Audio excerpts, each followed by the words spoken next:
É isso aí. Beleza, Leandro? Joia? Boa noite, pessoal. Boa noite. Então, acho que a gente pode começar, né? Tranquilo? O áudio tá bom aí, Leandro? Tá bom. Você tá me ouvindo legal aí também? Tô ouvindo legal. Deixa eu tentar aumentar mais. Melhorou?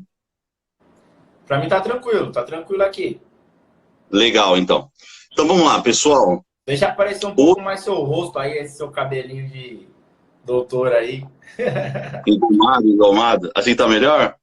Isso, legal, Tô melhor legal. aqui? Aí. Legal. Então vamos lá. Pessoal, boa noite a todos, né? Hoje nós vamos conversar um pouco sobre os crimes previstos na Lei 10.826, que é o Estatuto do Desarmamento. Então, toda pessoa que tem um interesse em adquirir uma arma de fogo, ela precisa saber quais os crimes ela pode cometer Peraí, adquirindo Hipólito, essa deixa arma eu ver de aqui. fogo. Se eu preciso aumentar, que o menino falou que o meu áudio tá baixo. Ah, Renato, e agora? Melhorou, Renato? Dá um feedback pra nós aí. legal. Vai lá, Hipólito. Vamos lá. Então, vamos lá. Então, quais são os crimes que estão previstos na Lei 10.826 de 2003, que é o Estatuto do Desarmamento?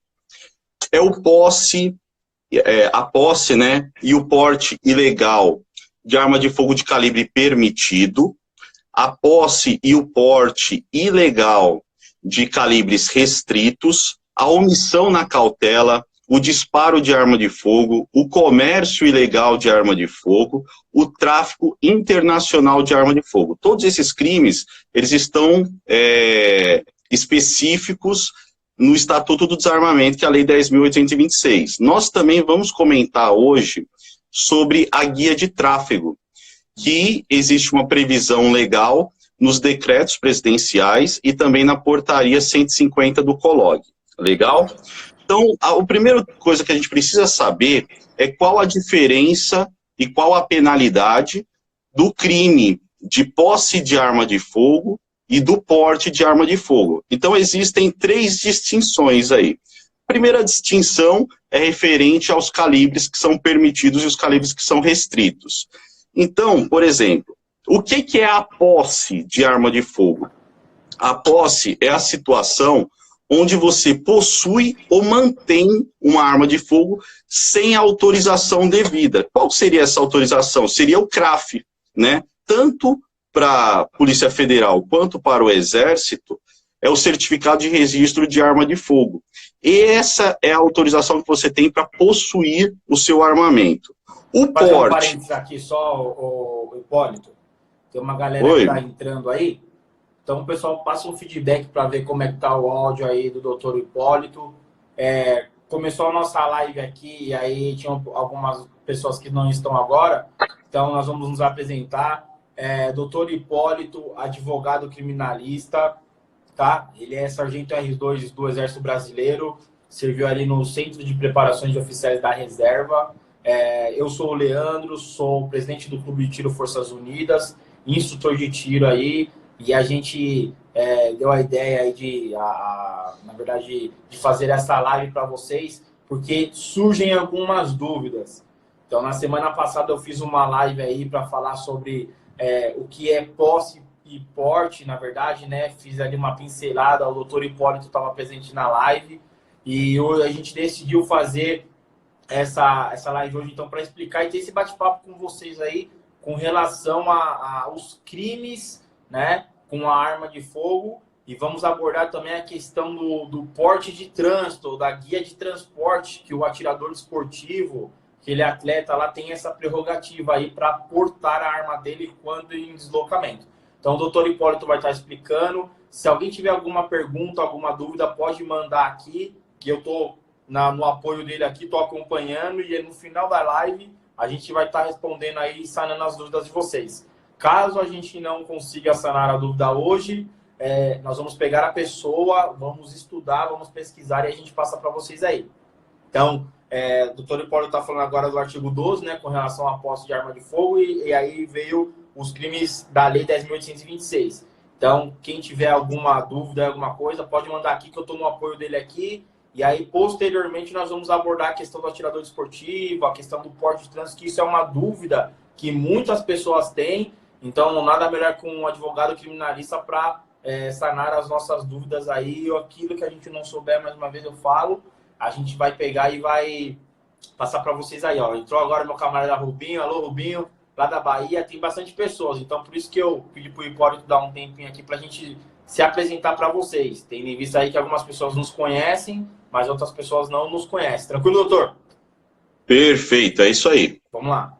Então vamos lá, como a gente estava comentando agora, a primeira coisa é a distinção entre a posse e o porte. Então, a posse é a situação que você possui, o próprio nome já fala, possui ou mantém uma arma consigo.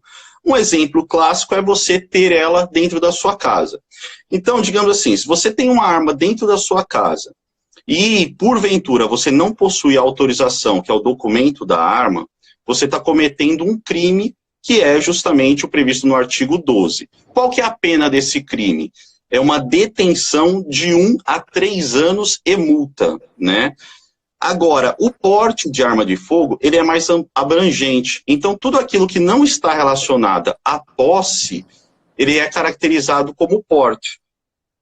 Vou dizer aqui o que a lei prevê. Portar, deter, adquirir, fornecer, receber, ter em depósito, transportar, ceder, ainda que gratuitamente, emprestar, remeter, empregar, manter sob guarda, ocultar arma de fogo, acessório ou munições, isso também é importante, porque Isso, não é só o armamento. O que acontece, doutor? Muitas pessoas vão até o clube de tiro e aí nunca tiveram contato com uma arma de fogo, nunca, né, tiveram aquele contato ali, elas acabam ficando emocionadas e tal. E quando elas têm um contato com a munição, já aconteceu isso, tá? Algumas das pessoas, elas querem levar uma munição sem estar deflagrada embora. Ela quer estar com essa munição para guardar de recordação. Uma lembrança. Uma lembrança. Ou tem pessoas que querem fazer colares. O senhor pode explicar para a gente essa questão? Se essa pessoa for pegar com apenas uma munição, o que pode ocorrer com ela ou não? Perfeito. Então, se ela for pega com uma munição, ela comete o crime, tá? Então, tá tipificado, artigo 14, pena, reclusão de 2 a 4 anos e multa. Então, ela comete o crime. No entanto, no direito penal, existe um princípio que é chamado de princípio da insignificância ou princípio da bagatela. Esse princípio, ele prevê que quando é de um menor potencial ofensivo o crime, você pode absolver a pessoa. Então, é de um entendimento pacífico do STF, e também o STJ vem adotando esse posicionamento, que quando você é pego com uma pequena quantidade de munições, por exemplo, 3 munições, 5 munições, isso daí depende muito do juiz para fazer uma interpretação de quantas munições seria caracterizada com o princípio não caracterizaria o crime pelo princípio da insignificância, tá? Mas a pessoa precisa ter em mente que se ela for pega, ela vai cometer um crime, ela vai ser processada, ela vai ser conduzida para a delegacia, ela vai ter todo um transtorno, entendeu? Legal. Bom, esclareceu. Um fato importante também de uma distinção entre a posse e o porte da arma de fogo é relacionado aos crimes. E nós estamos falando aqui apenas dos calibres permitidos, os calibres calibres restritos, nós vamos falar um pouquinho mais adiante. Okay. Então, uma questão também importante é que você pode perceber que a pena da posse, ela é de detenção de 1 a 3 anos. Já do porte é reclusão de 2 a 4 anos. Qual que é a diferença? Detenção, reclusão.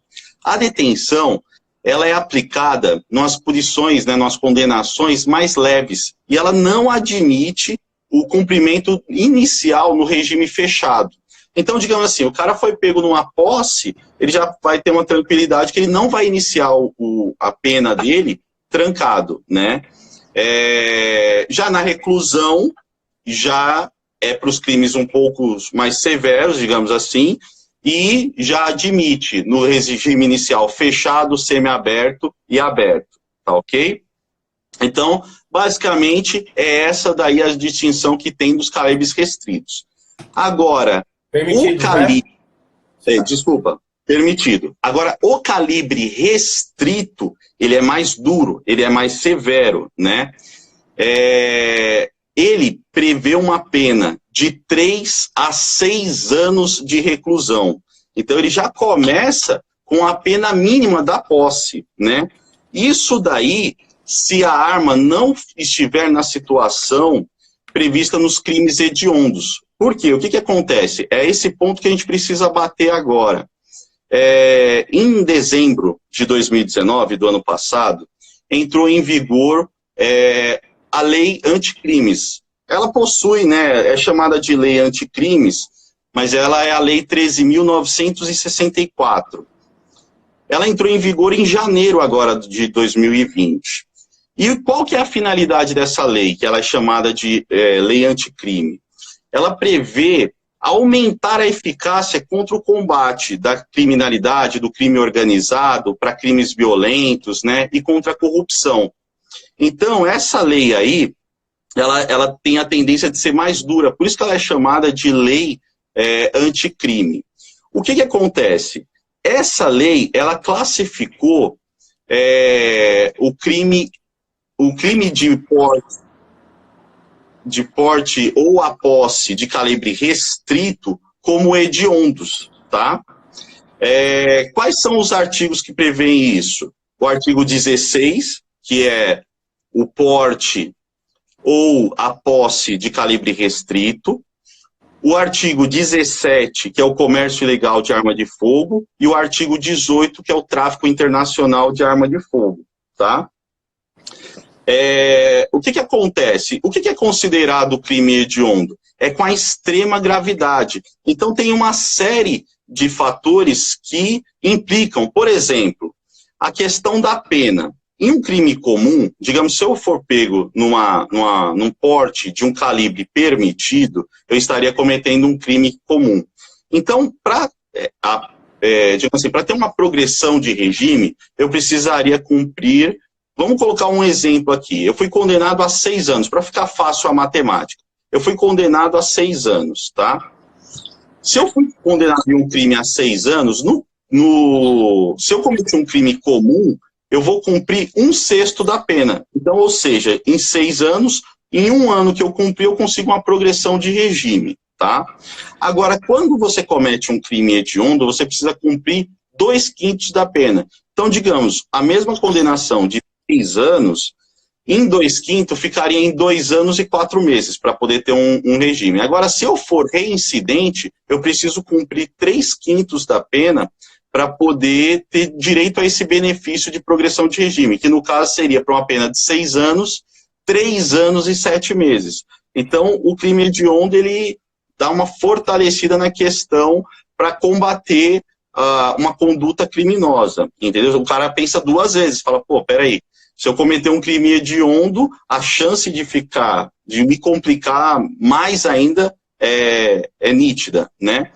E aí o que aconteceu? Só que a lei anticrime, ela não veio só para poder deixar o crime mais duro, mais severo, né? A penalidade do crime mais duro, mais severo. Ela também, existe uma possibilidade de um acordo. Esse acordo ele é muito comum em outros países, né? Agora ele está previsto no artigo 28A do Código de Processo Penal.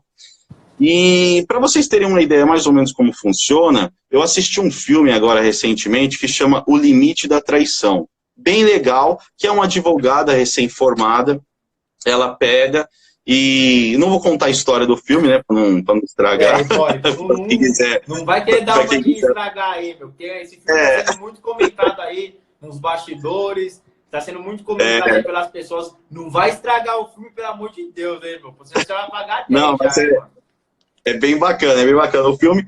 E ele mostra justamente essa questão do acordo, porque ela é advogada recém-formada e ela recebe a missão de simplesmente ir lá no presídio e que a réu, que ela confessa, ela vai lá e assina esse termo. E enfim, aí é só para você ter uma ideia de como funciona, depois assiste esse filme, que vai ser bacana.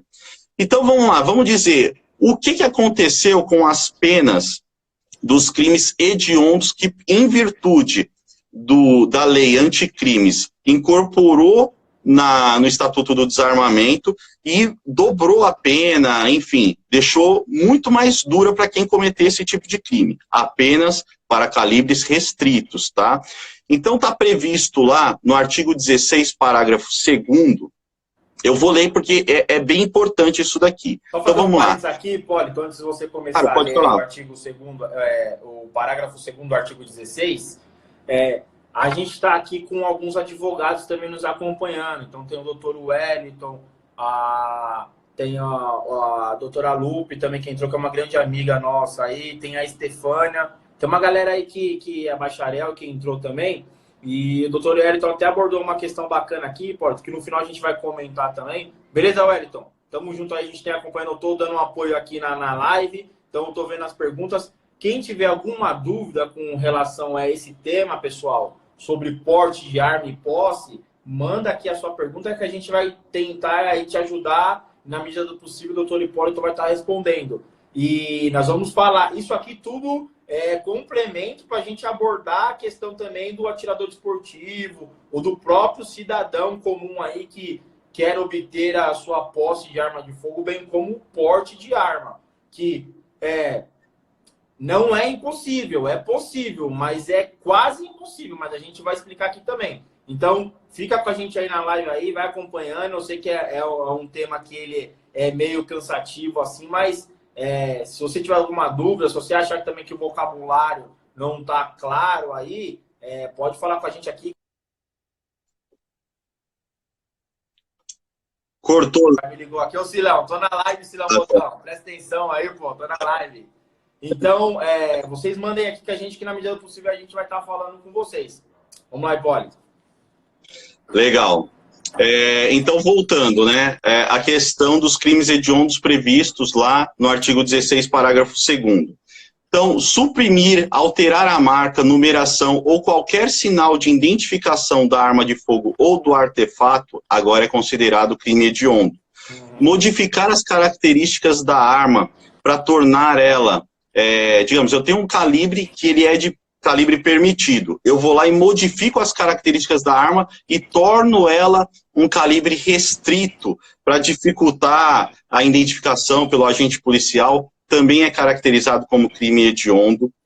Possuir, detiver, fabricar explosivos ou algo que causa incêndio sem autorização ou em desacordo com a legislação, também é crime hediondo. Pessoal, um parênteses, pessoal, só um parênteses. Eu combinei com o Hipólito aqui de quando ele estiver falando, a gente entrar e tal, quando eu achar que é legal vocês saberem disso. A customização da arma não é crime, tá, pessoal? Aqui nós estamos falando de coisas distintas, tá bom? O meu armamento. A customização... Aqui, essa minha arma aqui, senhores, ela veio toda preta. Eu customizei a arma, fiz um desenho na arma, coloquei uma alça e massa de mira diferente, coloquei um retém do carregador aqui mais alongado para eu conseguir ter mais facilmente para tirar o carregador. Então, a customização do armamento, que é o que muitos atiradores aí fazem, o pessoal que quer escrever o nome na arma, quer pintar arma de abóbora, tal, isso não é crime. O doutor Hipólito, ele está fazendo menção de algo aí que passou a ser um crime mais pesado, hein? Justamente. O que está na lei é o seguinte, não é a customização. O que está na lei é, digamos assim, vou dar um exemplo, tá? Eu tenho uma 380, tá?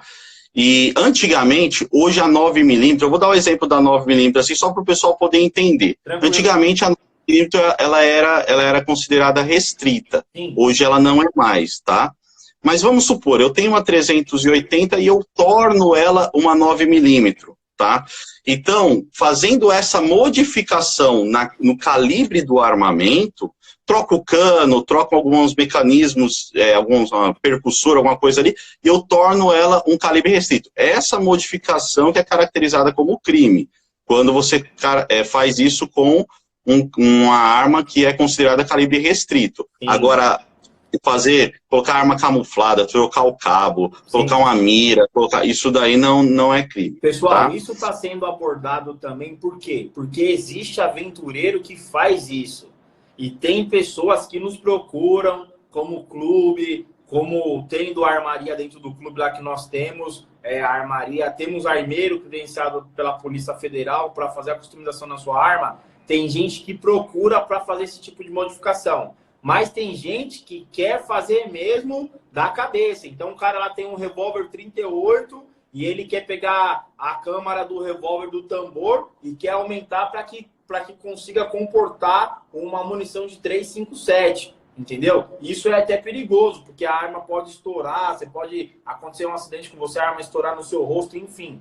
Mas a gente está abordando isso aqui para vocês porque tem gente que tenta fazer isso aí mesmo, e então o doutor Hipólito está falando que juridicamente isso é crime. Se você tiver um revólver ou alguém te induzir a fazer isso aí, você for fazer isso aí achando que você está customizando sua arma, não pode, tá, pessoal? Não pode. Legal. Então, a questão de você portar ou adquirir ou estar transportando uma arma com a numeração adulterada ou raspada também é caracterizado como um crime hediondo, tá? Isso aqui é importante também, vender, entregar, fornecer, ainda que gratuitamente, para menores de idade, armamento, munições, acessórios ou explosivos, foi para menor, para criança ou adolescente, é caracterizado como crime hediondo, tá? Produzir... A gente está falando um pouco, Hipólito, também na questão lá que foi autorizado o menor de idade de 14 anos, tá com o pai dele aí. Dá uma explicada nessa parte aí pra galera, porque de 14 a 18 anos, o menor acompanhando o seu tutor legal e com o armamento dele pode efetuar o tiro lá no stand de tiro, tá bom, pessoal? Então, isso, mas essa parte aí.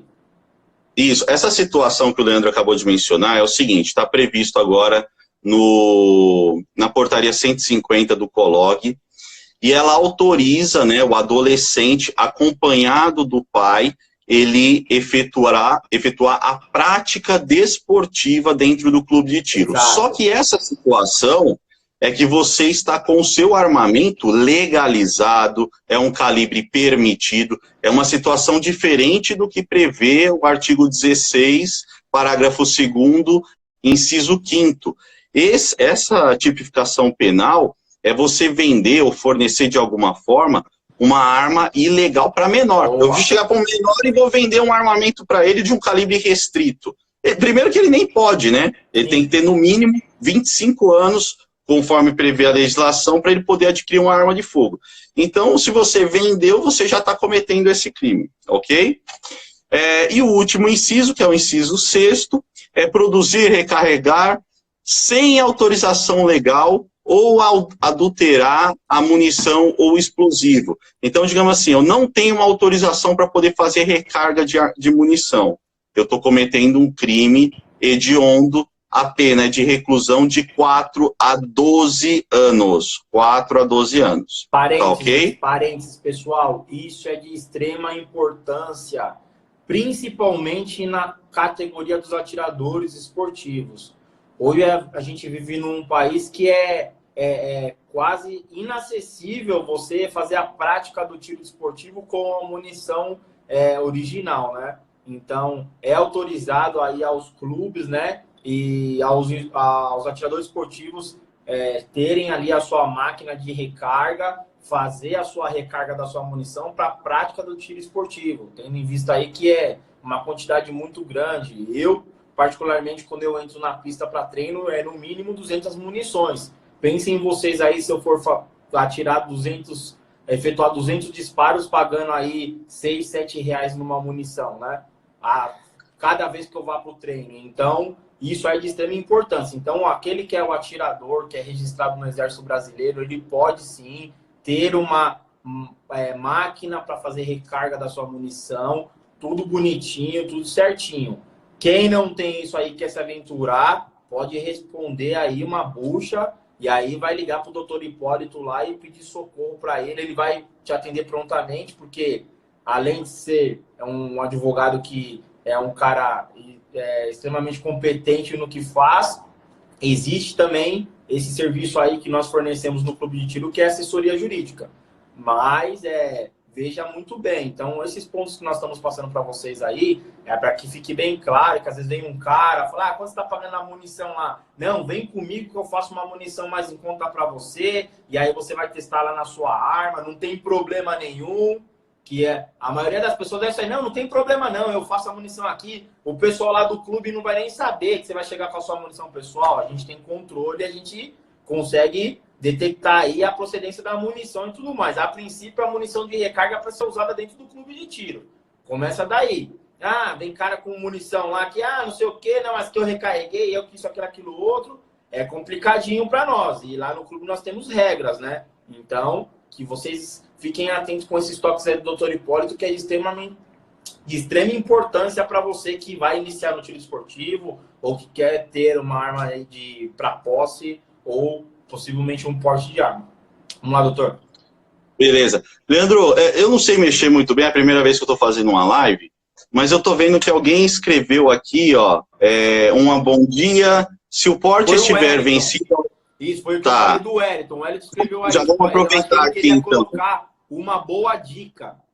Uma boa dica. Então vamos lá. Perfeito. O que ele falou aqui é perfeito.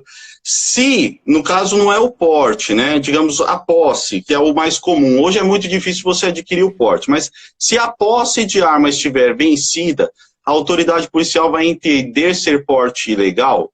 Então, assim, se estiver vencida, é crime, tá? Você não está com autorização devida para poder estar tanto com a posse ou o porte. Só que o STJ entende que o porte vencido trata-se de um ilícito administrativo. Porque, vamos supor, se eu tenho uma arma, certo? Eu vou dar um exemplo. Eu tenho minha arma, está registrada no meu nome. Por algum motivo, algum órgão, vamos supor, o exemplo, nós estamos tendo recesso agora. Estamos com uma grande dificuldade para poder fazer agendamentos e protocolos. Por algum motivo, eu comi bola e deixei esse documento vencer. A arma é minha, só que eu comi bola e deixou vencer o documento. Se eu for pego, eu estou cometendo um crime? Sim, estou. Só que durante a ação penal, eu vou provar por A mais B que essa arma é minha e que por algum motivo eu não regularizei o armamento, e aí eu cometo sim um ilícito administrativo. Só que assim, depende o juiz que vai analisar. Tem juiz que vai falar, olha, beleza, Rodrigo, tchau, eu entendo. Outro não, outro vai querer me condenar. E para isso que servem os recursos penais, tá? Bom, voltando lá. Nós terminamos de falar, então, sobre a questão dos calibres restritos, né, que estão previstos no artigo 16 da Lei 10.826. Especificamente, nós falamos sobre os crimes previstos no parágrafo 2º. Então, o pessoal pergunta muito, mas e agora? Qual o calibre que ele é permitido e qual o calibre que ele é restrito? Está previsto na portaria 1222 de agosto de 2019. Ela é uma portaria editada pelo Exército, que ele é competente para poder editar essas portarias de acordo, né, com a nossa legislação. E antes dessa questão do decreto, eram calibres permitidos. O calibre 22, o calibre 38, o calibre 32, a pistola 380 e armas longas, né, como a calibre 12, mas ela tinha que ser o cano longo, né?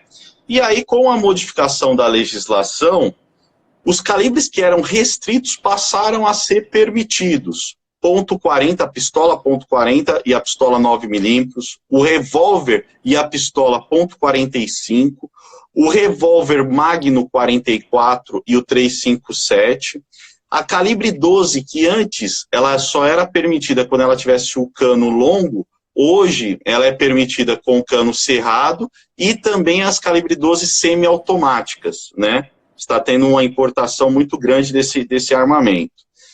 As carabinas semiautomáticas, tanto .40 quanto 9mm, e os fuzis semiautomáticos 5.56. Todos esses armamentos, eles são agora calibres permitidos para aquisições. Exato. E o que continua sendo proibido, que incorre nessa questão dos crimes hediondos. a submetralhadora, o fuzil, quando ele é automático, e a metralhadora .30, .40, enfim, .50. Esses armamentos, eles são exclusivos das Forças Armadas e das Forças Policiais. Eles são calibres considerados como restritos e incorre nessa pena de crimes hediondos quem for pego com armamento desse. Tá ok? Beleza. Tranquilo aí, Leandro? Tá tranquilo, doutor. Tranquilo. Então, beleza, então. Agora eu vou colocar algumas questões. Você quer perguntar alguma coisa, Leandro? Cara, acho que a princípio a galera tá aqui, só tá acompanhando aqui, mas acredito que tá tranquilo aí. Acho que as dúvidas que eu teria aqui seriam mais para frente aí, que acho que o senhor vai abordar mais essa questão aí, tá bom? Tranquilo. Então, eu vou dar alguns exemplos agora, então. Relacionado à arma de fogo. O pessoal questiona muito, muitas pessoas ligam no meu escritório e perguntam, doutor, mas se eu for pego com uma arma, ela estiver sem munição, ou se ela for uma arma inapta, digamos assim, ela está sem o percussor para poder... Utilizando o disparo. Isso, justamente. Eu cometo, né, o crime de porte ilegal de arma de fogo. Sim, comete. Por quê? Porque só o fato de você estar portando a arma de fogo sem a devida autorização, que seria o registro, o certificado de registro de arma de fogo, ele é suficiente para o tipo penal que está previsto no artigo 14 da Lei 10.826. Então, foi pego com um armamento mesmo sem munição, está caracterizado o crime, tá? Outra coisa, vamos pular. Então, eu acredito, na verdade, que assim, todos os aspectos relacionados à posse e o porte, tanto do calibre permitido quanto do calibre restrito, foram abordados aí. A gente está com pouco tempo, então acredito que deu. Vamos pular para o próximo tema, pode ser, Leandro? Beleza. Então, beleza. Omissão na cautela. O que vem ser a omissão na cautela?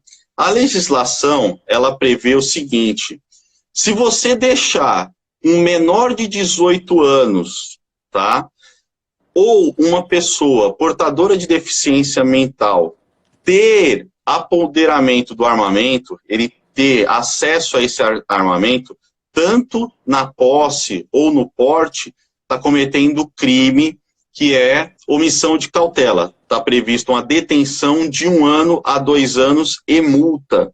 Aí a pessoa me pergunta, fala assim, doutor, mas e se eu estou lá na minha casa, deixei minha arma numa gaveta lá e veio um amigo, alguma coisa, pegou essa arma. Eu estou cometendo esse crime? Não, porque a legislação, ela prevê o fato típico o menor de 18 anos e o deficiente mental. Então eu deixei, é lógico que você vai responder administrativamente, enfim, mas o crime você não comete. E o cara conseguiu entrar na minha casa e estourou meu cofre, pegou essa arma e fez isso. É a mesma situação? Não, porque aí ele entrou na sua casa, estourou o seu cofre, ele cometeu o crime previsto no Código Penal 155, furto. Okay. Então ele vai lá, ele comete então 2, 3, 4 crimes. E aí você não tem responsabilidade sobre isso. Por isso que aconselho, você adquirir uma arma legalizada, coloca no seu cofre, tranca, deixa guardadinho para não ter nenhum tipo de dor de cabeça depois. Pessoal, isso é muito importante. Tá vendo como os detalhes e a informação é rica e, na verdade, são uns pequenos detalhezinhos. Muitas pessoas que nos procuram no clube, procuram o doutor Hipólito, que mexe com documentação, para tirar alguma dúvida, nós sempre falamos para essa pessoa, a gente sempre expõe isso aí, ó, você tem que ter um cofre para guardar seu armamento. Que nada, vou deixar a arma lá debaixo do meu travesseiro, vou deixar a arma do lado da minha cama, que não sei o que e tal. Então, são situações, senhores, que são fatos que acontecem. Então, por isso que a gente está abordando para vocês aqui. Fatos que acontecem, e aí você já pegou agora a dica aí, pegou o bizu. Vai dar entrada na posse de arma de fogo, vai dar entrada no documento para você se tornar um atirador esportivo e ter a arma na sua casa, tenha o cofre lá, deixe tudo bonitinho para que você não tenha dor de cabeça futura. Tranquilo? Vamos lá, doutor. Beleza. Vamos lá. Então, passando para o outro artigo 15, disparo de arma de fogo, tá? O próprio nome já diz, efetuar disparo, né, da arma acionando a munição. É prevista uma pena de reclusão de 2 anos a 4 anos. Só que, como o Leandro estava falando agora, você precisa se apegar aos detalhes. Então, eu vou ler o artigo para a gente poder discutir esse tema. Disparar arma de fogo ou acionar munição em lugar habitado ou em suas adjacências, em via pública ou em direção a ela, desde que essa conduta não tenha como finalidade a prática de outro crime. Então, aí já tem alguns detalhes, algumas pegadinhas aí que dá para a gente trabalhar a respeito disso. Então, eu vou dar um exemplo. Eu tô com a minha moto, certo? Estou dirigindo minha moto ali e houve uma discussão de trânsito. E eu, nervoso ali com aquela discussão de trânsito, eu saco da minha arma, miro no motorista que me fechou, que discutiu comigo, e efetuo o disparo de arma de fogo. E matei o cara, matei ele, certo? O que acontece? Eu respondo pelo crime de homicídio e disparo de arma de fogo, porque eu efetuei o disparo. Então, teoricamente, eu cometi esse crime. Eu cometi o crime de disparo de arma de fogo e homicídio ou não? Nesse caso específico, não. Por quê? A legislação, ela fala que essa conduta não tenha como finalidade a prática de outro crime. Então, ou seja, se eu, numa discussão de trânsito, esse exemplo que eu dei, eu saquei minha arma, efetuei o disparo e matei a pessoa, eu vou responder só pelo crime de homicídio, porque o disparo de fogo, ele é absorvido pelo segundo crime, ok? É um aspecto. Outro aspecto aqui, que ela fala que deve ser em local habitado, em via pública ou em direção a ela. Então, vamos supor, vamos imaginar que eu fui para a Amazônia, estou lá na Amazônia, não tem cidade, estou dizendo assim, não na cidade, né, de Manaus, estou na Amazônia, numa fazenda, tá lá no mato. Estou na mata, não tem nada ali. Fui pescar lá no mato, fui fazer uma cabana lá, você que gosta desse negócio de ralação aí, de faca na caveira, aí fui dar uma instrução lá, e aí você tava lá no meio do mato. Aí peguei minha arma e efetuei o disparo de arma de fogo, não oferecendo risco a ninguém, né? Cometo o crime de disparo de arma de fogo? Não, porque o fato, ele é atípico. Então, para caracterizar esse crime, eu preciso estar em uma via pública ou na sua região, ou disparar em direção a ela, tá ok? Doutor, então, uma outra dúvida nesse sentido. Então, eu sou atirador desportivo, estou usando da prerrogativa que o atirador desportivo tem, que é o porte de trânsito. Nós vamos falar disso aí já já.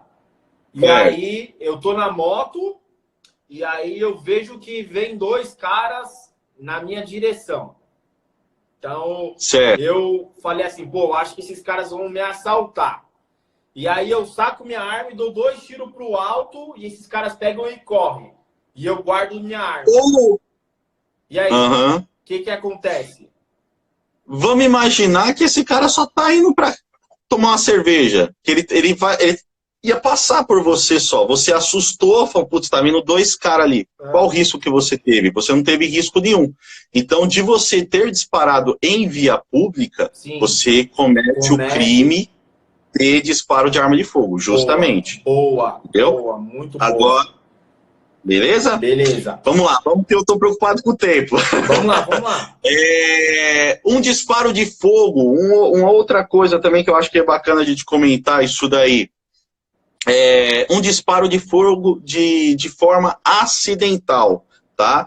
Então, para você cometer o crime de disparo de arma de fogo, eu preciso ter o dolo, eu preciso ter a vontade de efetuar o disparo de fogo. Por exemplo, nesse exemplo que você deu aqui, você sacou a sua arma e deu 2 disparos para cima. Você demonstrou a vontade, tá? Sim.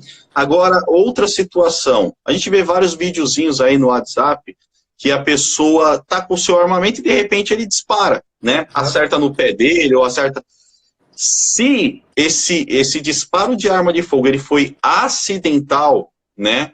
Mesmo que você tenha adotado todos os cuidados necessários, você não comete o crime de disparo de arma de fogo, porque o disparo de arma de fogo ele só admite a forma dolosa, quando você tem a vontade de disparar. Sim. Beleza? Beleza. Uma dúvida que o pessoal deve ter também é com relação à questão de fiança, né? Então, assim, o disparo de arma de fogo e o porte de arma de fogo de calibre permitido, nós não vamos falar agora do calibre restrito. Então, vamos supor que eu tenho uma arma de calibre permitido e eu estou portando ela ou eu tenho a posse dela, né? Ou eu efetuei o disparo com esse armamento. A legislação, ela prevê que é crime inafiançável, tá? Então, na legislação prevê. Só que, embora esteja previsto no tipo penal, o STF, ele declarou a inconstitucionalidade dessa questão. Então, tanto para o crime previsto no artigo 14, no parágrafo único, quanto o artigo 15, parágrafo único, é admitido pagar fiança quando você efetua o disparo de arma de fogo ou você é pego no porte de arma de calibre permitido, é possível você pagar fiança e responder esse processo em liberdade, tá? Isso não quer dizer que você não vai responder o processo. Simplesmente você foi conduzido para a delegacia, você vai ser arbitrado uma fiança ali, você vai pagar e vai responder por esse processo em liberdade. E no final do processo, ou vai sair a sua condenação ou a sua absolvição. Okay. Beleza? Doutor, como que sabemos o valor da fiança paga, impetrada? Então, esse valor aí, ele pode ser arbitrado pelo delegado de polícia, dependendo do crime, tá? Mas normalmente ele é fixado pelo juiz. Aí o juiz que faz o cálculo ali, vê as condições financeiras, okay. Enfim, é uma série de requisitos, e aí é o juiz que aplica essa punição, digamos assim. Tranquilo. Beleza? Beleza. Vamos lá. Outro aspecto que é bem importante aqui, o comércio ilegal de arma de fogo. Boa. Artigo 7 da Lei 10.826. Lembra que eu falei que a pena ficou mais pesada, que agora a pena está mais rígida? Antes, a pena tornou agora um crime hediondo, de acordo com a lei anticrime, né? E antes era uma pena de 4 anos a 8 anos de reclusão, e agora passou a ser de 6 a 12 anos de reclusão, tá? Então, a pena ficou mais dura. Aquela pessoa que tem a intenção de comercializar ilegalmente um armamento, se enquadra nessa situação. Beleza? Legal. Doutor, é para quem vende e quem compra? É para quem vende o armamento. Quem compra, ele comete o crime, né, de posse ou de porte, né, do armamento, e também comete o crime de receptação. Legal. Então, como o senhor explicou lá anteriormente, munições também. Munições a pessoa também. Que tem a munição ali, ela acaba, se ela não tiver autorização prevista, ela responde também sobre a questão do crime de posse, né? Posse ilegal. Justamente. E porte ilegal. Justamente. Ok? Então, no caso, essa pessoa comprou ali munições, a qual ela comprou de alguém que não pode vender a munição, ela adquiriu essa munição sem ter a devida licença, ela responde por 2 crimes, correto, doutor? Ou até mais, dependendo da situação. Justamente. já de cabeça assim, ele já responde pela receptação, está comprando algo ilegal, Sim. né? É a mesma coisa. Eu fui ali e estou comprando um celular que eu sei que é ilegal aquela compra daquele celular. Eu estou fazendo uma receptação, é a mesma coisa. A munição, estou fazendo a receptação e também, se eu for pego na rua, seria o porte ilegal ou, no caso, se for dentro de casa, a posse ilegal. Correto. Beleza? Beleza. O tráfico internacional de arma de fogo, né? A pena dobrou. Antes era de 4 a 8 anos e agora é de 8 a 16 anos de reclusão e multa, né? Então essa questão aí modificou bastante também. E assim, o pessoal às vezes eles entendem da seguinte forma: ah, mas é só quando eu for para os Estados Unidos e vim dos Estados Unidos para o Brasil, eu fui para a Europa. Não, o Paraguai, pessoal, é outro país. Se você comprou um armamento lá no Paraguai e traficou ele, entrou sem as devidas autorizações com ele aqui para o Brasil, você está cometendo o crime de tráfico internacional previsto no artigo 18 da Lei 10.826, tá ok? Correto. Vamos falar um pouquinho do aumento de pena também, que isso daí eu acho que é bem importante. Tanto a questão da comercialização ou do tráfico internacional, se a pessoa for pega com o calibre restrito, a pena ela aumenta na metade, prevista no artigo 19. Então, ela aumenta pela metade. Um exemplo, fui condenado a 10 anos, se for de calibre restrito, eu vou pegar uma condenação de 15 anos, então aumenta na metade. A mesma coisa acontece com o reincidente. Então, digamos, eu fui pego no porte ilegal. E aí, depois que eu fui pego no porte ilegal, o que acontece?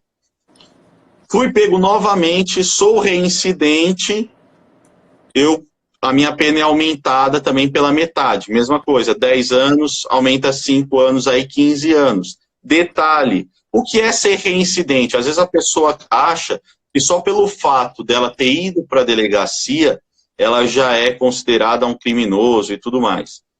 Mas não é verdade. Você é considerado reincidente após uma condenação anterior transitada em julgado. Ou seja, aquele processo que você está sendo condenado, você foi condenado, ele acabou qualquer tipo de recurso. Então, ela transitou em julgado aquela sentença, eu fui condenado, se eu for pego no mesmo crime novamente, eu sou reincidente. Ok? Legal. Isso aí. Beleza? Beleza. Cara, eu tô vendo aqui que a gente tem 8 minutos, eu vou tentar bater rapidinho. Não, aí. Pode ir. Não precisa fazer um. Pode ir indo aí, quando já a gente derruba ela. Tá. Aí. Pode ir. Vamos, acho que dá para Bom, os temas beleza. que a gente tem, dá para ir. Lembrando, pessoal, que assim, é uma matéria que ela tem vários tópicos. Então a gente tentou fazer aqui o mais resumidamente possível. Mas se você tiver alguma dúvida, você pode tanto jogar lá no meu direct, como no direct do Dr. Hipólito, que aí na medida do possível a gente vai respondendo para vocês, ou podem nos fazer uma visita lá nas instalações do Clube de Tiro Forças Unidas, que fica localizado na rua Odorico Mendes, 377, ali na região Cambuci / Moca, porque em alguns aplicativos aparece como Cambuci, em outros aplicativos aparece como Moca. Então lá a gente tem um departamento de documentos, onde você pode tirar suas dúvidas. Temos lá a Simone, que é uma pessoa que faz o seu atendimento, se você tiver alguma dúvida. Temos a equipe do clube, que pode te orientar nesse sentido. Mas caso você tenha alguma dúvida nesse sentido, então você pode mandar no direct aí, ou no final da live a gente vai disponibilizar aqui o telefone, caso você tenha alguma dúvida com essa questão de legislação, ou você quer contratar, de repente, uma assessoria nesse sentido aí, então a gente vai disponibilizar para vocês. A nossa ideia aqui é passar nesse momento aí de Covid-19 onde nós não podemos ter aquele contato aproximado com vocês e passar informações relevantes para você que gostaria de ter uma arma de fogo ou você que também tem não sabia desse cenário, desse contexto e tinha algumas dúvidas. Então, a nossa ideia aqui é passar para vocês esses pontos, né, com relação a porte e posse de arma. O doutor Hipólito tem batido aqui na questão dos crimes com arma de fogo, porque uma coisa leva a outra. Às vezes você está portando algo ali que você não pode, mas um exemplo, você é atirador esportivo, você tem posse de arma de fogo, só que você tem calibres permitidos. O doutor Hipólito aqui mencionou já os calibres permitidos e alguns calibres restritos. E aí eu tenho um calibre permitido a 9mm, mas eu estou com 5 munições de fuzil no meu bolso, dentro do meu carro. E aí eu sou abordado por uma guarnição da Polícia Militar do Estado de São Paulo, ou alguma guarnição da Polícia Civil, enfim. Você não pode alegar que só porque você é atirador esportivo ou porque você tem a posse de uma arma, que você pode ter aquelas munições de outro calibre. Então o doutor Hipólito está explicando aqui que você está cometendo um crime se você faz isso aí. Então esses pontos que a gente está batendo aqui para vocês, que são pontos que acontecem no nosso cotidiano, acontecem no nosso dia a dia. Às vezes você vai fazer uma visita em um clube aberto, e aí tem lá um estojo lá que não foi deflagrado e tá no chão, você pega, coloca no bolso, e aí, não, porque eu achei legal essa munição e você tá cometendo um crime e você nem sabe. Então, a nossa live, o motivo da nossa live aqui para vocês é para tentar, a gente não é detentor de todo conhecimento, né? Ninguém é detentor de todo conhecimento, somente Deus, mas aqui na medida do possível a gente tentar aí trazer para você e esclarecer para você algumas dúvidas nesse mundo do tiro, tá? Vamos lá, doutor? Legal, vamos lá. Você acha que dá tempo ou é melhor a gente marcar uma nova live para poder falar? Pode ir lá, dá tempo. Dá tempo? Então vamos embora. Então é o seguinte, o porte de trânsito de arma de fogo, tá? Agora nós estamos falando, antes nós estávamos falando das armas tanto registradas no Exército quanto na Polícia Federal, que na live passada o Leandro mencionou quais as formas de aquisições e tudo mais, os requisitos e tudo mais. Então, agora nós vamos tratar do assunto voltado ao clube de tiro, que é o porte de trânsito. Existem muitas dúvidas relacionadas a isso. Bastante. Então, quem é competente para poder... quem tem a atribuição para poder autorizar e fiscalizar a guia de tráfego, tá? O artigo 24 da Lei 10.826 prevê que é o comando do Exército, artigo 24 da Lei 10.826. Ele que é competente para poder autorizar e fiscalizar a guia de tráfego. E aí, o que é a guia de tráfego, né? Na portaria 150, que também é coisa recente, agora de dezembro do ano passado, de 2019, ela vem lá dizendo o seguinte, no artigo 42, né? Ela prevê, no artigo 42, parágrafo, mais precisamente no parágrafo 1º, a guia de tráfego é a autorização dada pelo comando do Exército para o tráfico de armas, acessórios e munições e outros produtos controlados pelo Exército no território nacional.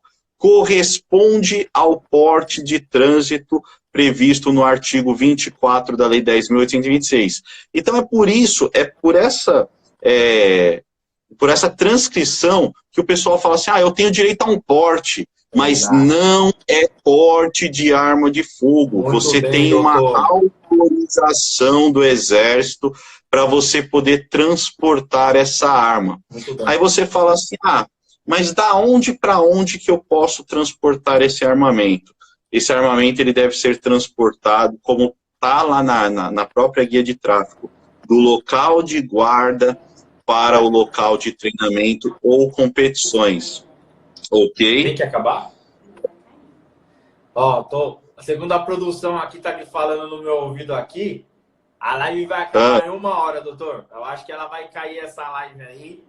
Eu acho que vai cair. Então vamos marcar uma nova data, então. Vamos marcar uma nova data. Pelo menos dê um gostinho pro pessoal poder ficar ansioso. Vamos fazer o seguinte, aí... pessoal. A gente vai deixar essa live salva lá na página do doutor Hipólito. E aí, nós vamos agendar uma nova data e vamos postar para vocês. E aí vocês mandem suas dúvidas e as suas perguntas ou um assunto que vocês gostariam que a gente abordasse aqui, tá bom? Porque eu acho que tá dando uma hora já de live aqui, então ela vai cair. Então eu quero agradecer a todos vocês que participaram aqui, em nome do Clube de Tiro Forças Unidas. Estamos à disposição de vocês aí. Quero agradecer também ao doutor Hipólito aí que me convidou para participar com ele. Doutor Hipólito, eu que agradeço. Criminalista. Fala aí, doutor. Vamos lá que a gente tem 1 minuto. Não, eu que agradeço aí a oportunidade, né? A gente teve esse convite para poder esclarecer algumas dúvidas e eu estou à disposição, qualquer dúvida, qualquer questionamento, pode mandar para a gente que a gente vai respondendo aos poucos. E aí a próxima, a gente menciona essa questão da guia de tráfego. Deixa um pouquinho, quero mais aí para eles aí. Justamente. Beleza, gente? Então tá bom. Vamos lá, pessoal. Valeu. Obrigado. Unidos nós somos mais fortes. Tamo junto, doutor. Um abraço a todos. Até mais. Tchau, tchau. Valeu.